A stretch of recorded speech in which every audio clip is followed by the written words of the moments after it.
করলো, কিন্তু তার মহব্বত যদি অন্তরে থাকে, নবীর মহব্বত অন্তরে থাকে, আমার নবী বলেছে তার ভিতরে যদি চুল পরিমাণ মহব্বত আমি নবীর প্রতি থাকে, তার ঈমান আছে। আর যদি আমি নবীর মহব্বত নাই, নামাজ পড়ে, রোজা রাখে, হজ করে, যাকাত দেয়, দান খায়রাত করে, কিন্তু নবীর আকীদার ক্ষেত্রে ভিন্ন, বলার সময় বলতে থাকে যে নবী নাকি বিষ পান করে মারা গেছে, স্বাভাবিক অবস্থায় নবী মরে নাই। আচ্ছা, আপনাদের এলাকায় আত্মহত্যা কি পাপ নাকি মহাপাপ? কথা কন না কে? কোন আলেম যদি এই কথা বলে যে নবীজি স্বাভাবিক অবস্থায় মরে নাই, এভাবেই কথাটা বলছে। আস্তাগফিরুল্লাহ, আমরা তো মরার কথা বলি নাই। নবীজি জায়গা পরিবর্তন করেছে, জায়গা পরিবর্তন করেছে। আর তুমি বলতেছো নবী ইন্তেকাল করেছে, স্বাভাবিক অবস্থায় মরে নাই, বিষ পান করা অবস্থায় মারা হয়েছে। কত বড় মিথ্যুক হলে এই কথা বলতে পারে, কত বড় বেঈমান হলে এই কথা বলতে পারে। জিবরাইল আয়েশা নাকি বলল, হে মুহাম্মদ, আপনি মেসক করেন, আপনার মুখ থেকে দুর্গন্ধ বের হচ্ছে।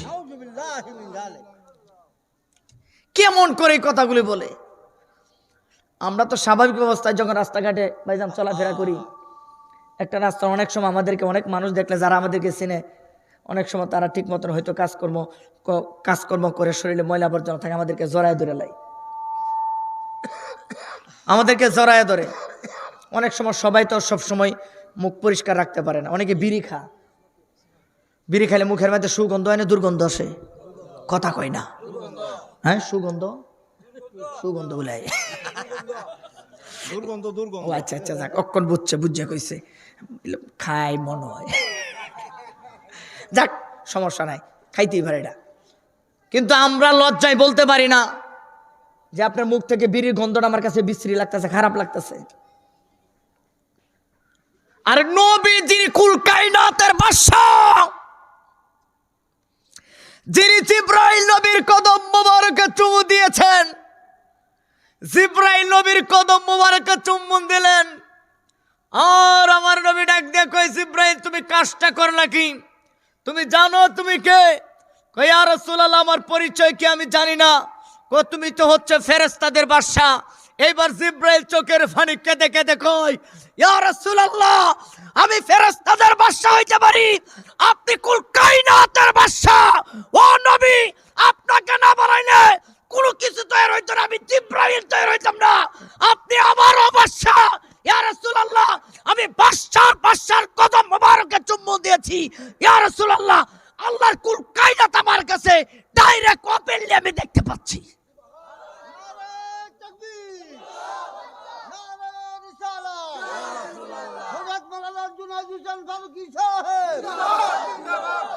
আর সেই নবীর ব্যাপারে তুমি বলো নবীর মুখ থেকে দুর্গন্ধ বের হচ্ছে। আরে নাদান, নবীর মুখ থেকে দুর্গন্ধ বের হবে কি করে? নবী কারো গায়ের মাঝে একবার হাত মোবারক লাগাইলে সেই দেহের মাঝে 40 দিন পর্যন্ত শরীর থেকে সুগন্ধি বের হয়।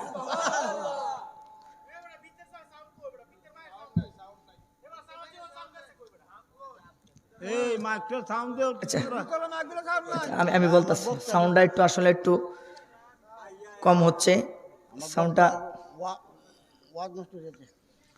বুঝতে হবে। আলোচনার ভিতরে যদি আসে সাউন্ড একবার বাড়তেছে কমতেছে, ভিতরে সাউন্ডটা একটু। আপনাদের আসল লোক কোথায়?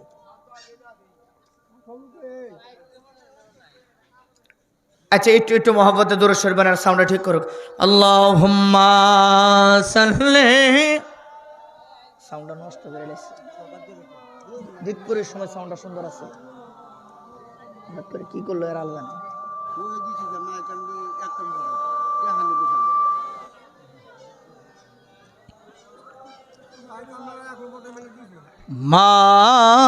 মাদাল্লাহুম্মা সাল্লি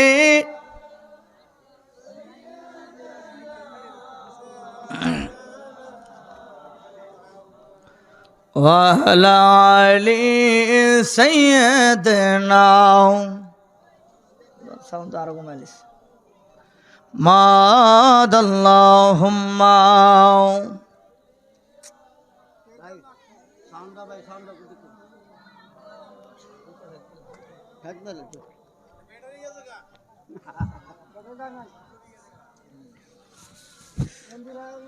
মাওলানা ইয়া রাসূলুল্লাহ ইয়া হাবিব ইয়া রাসূলুল্লাহ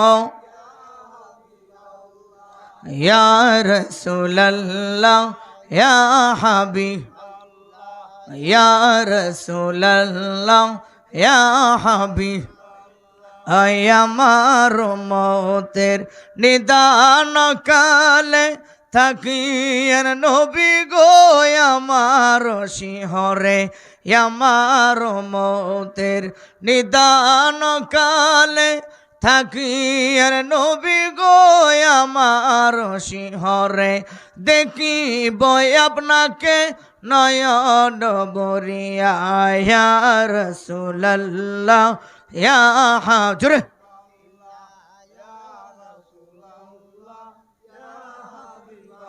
লা ইয়া রাসূলুল্লাহ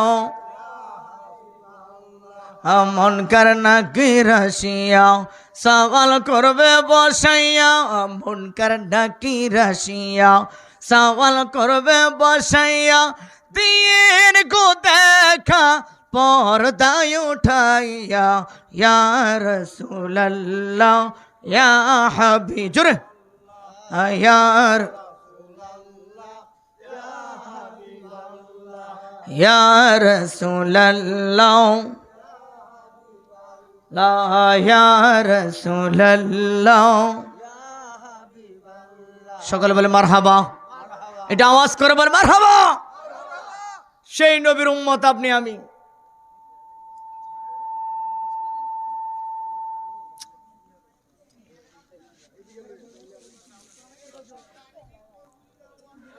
এই আমার পাবলিক যদি আমার আওয়াজ না বুঝে তাহলে আমি ওয়াজ করলে আমি কি একা একা সিলেট চলবো বাবা একটু দেখো তোমরা মালিক কোথায় আসল লোক কোথায় তোমাদের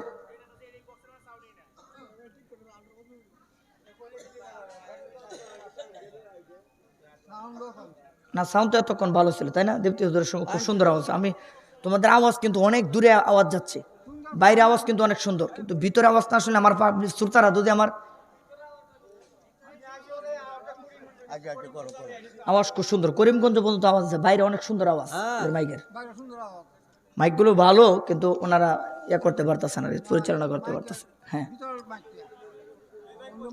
সকলে বলেন আল্লাহু আকবার জবান খুলে বলেন ইয়া রাসূলুল্লাহ যাক ওনার লোক আসতে থাকুক সবাই তো চেষ্টা করে কেউ চায় না তার ব্যবসা নষ্ট হোক সবাই চেষ্টা করে তার ব্যবসার ভালো একটা পরিচয় দেওয়ার জন্য আল্লাহ যেন কবুল করে জোরে কোন আমিন আর মহব্বতে বলেন আমিন আমরা সেই নবীর গোলাম যিনি আমাদের ঈমান আমরা জীবন দিতে রাজি আছি কিন্তু নবীর উপর কোনো কটূক্তি করতে আমরা রাজি কোটি টাকা দিতে পারবে আমাদেরকে কোটি টাকা আমাদের কাছে তুচ্ছ আর রাসূলের এক একটা আকীদা আমাদের কাছে শ্রেষ্ঠ ঠিক না ঠিক দেখেন না প্রমাণ পাচ্ছেন না দুনিয়া কিয়ামত হয়ে যাবে ইমাম হুসাইন রাদিয়াল্লাহু তাআলা আনহু সেই শিক্ষা আমাদেরকে দিয়ে গেলেন যে শোনো কাতার কিন্তু ৭৩টা ৭২টা দুজকি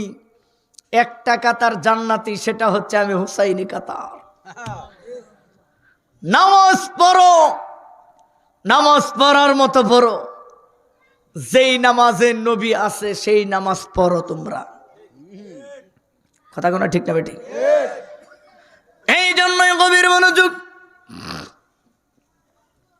ও আমার বাবারা ও আমার যুবক বারা আর ডানে নয় বামে নয় যেহেতু আজকের মাহফিলের সম্মানিত প্রধান অতিথি মুফতি জসিমউদ্দিন মুজাহিদি আপনাদের এলাকায় এই এলাকার জন্য নতুন এই জন্যই আমি আমার মূল আলোচনার দিকে চলে যাচ্ছি আওয়াজ করে জবানটা খুলে চিৎকার মেরে মহব্বতে আওয়াজ করে কোন হায়াত মৌতের মালিক কে? রিজিকের মালিক কে?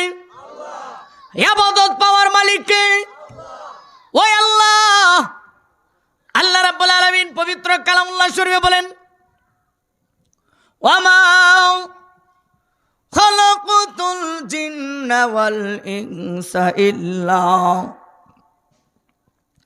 ইল্লা লিয়াবুদুন।